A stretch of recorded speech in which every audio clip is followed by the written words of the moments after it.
Water, cement, sand, and large aggregates. The result: concrete. Concrete is the most widely used construction material. Whether bridges, tunnels, or roads, they are usually made of concrete.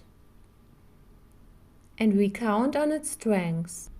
Yet, even concrete cannot withstand environmental influences and loads forever.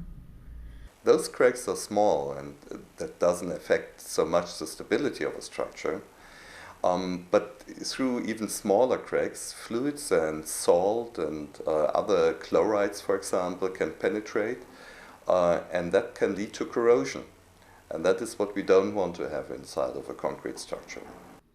That is why an international team of scientists participating in a project called HEALCON is doing research on self-healing concretes. So now we have here all the three different healing techniques that are at the moment under investigation for concrete in our project. That's a hydrogel that we are using. It's a self-absorbing polymer that we are mixing with water. And then it's growing. It's mixed up with water and then it's getting bigger and bigger and sealing the crack.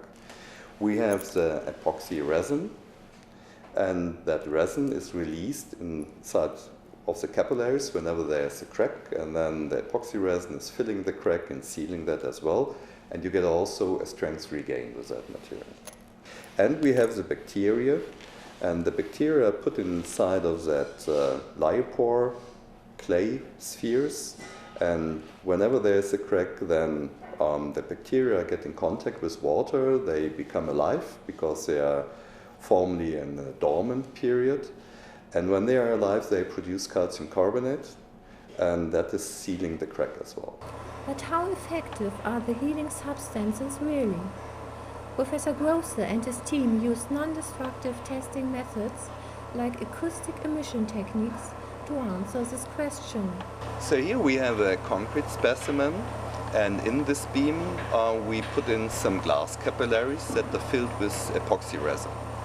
When we put a load on that beam, cracks occur and the glass capillaries are breaking.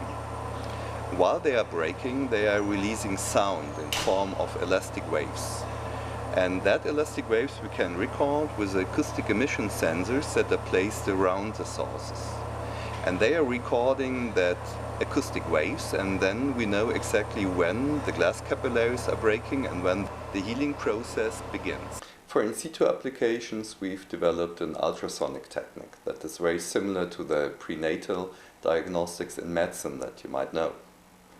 With that ultrasound technique, we are able to see if a crack develops and if the crack is getting broader and if it's healed by a self-healing material.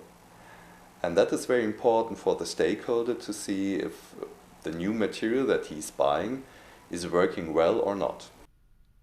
In the laboratory, experiments on even large building elements are already showing promising results.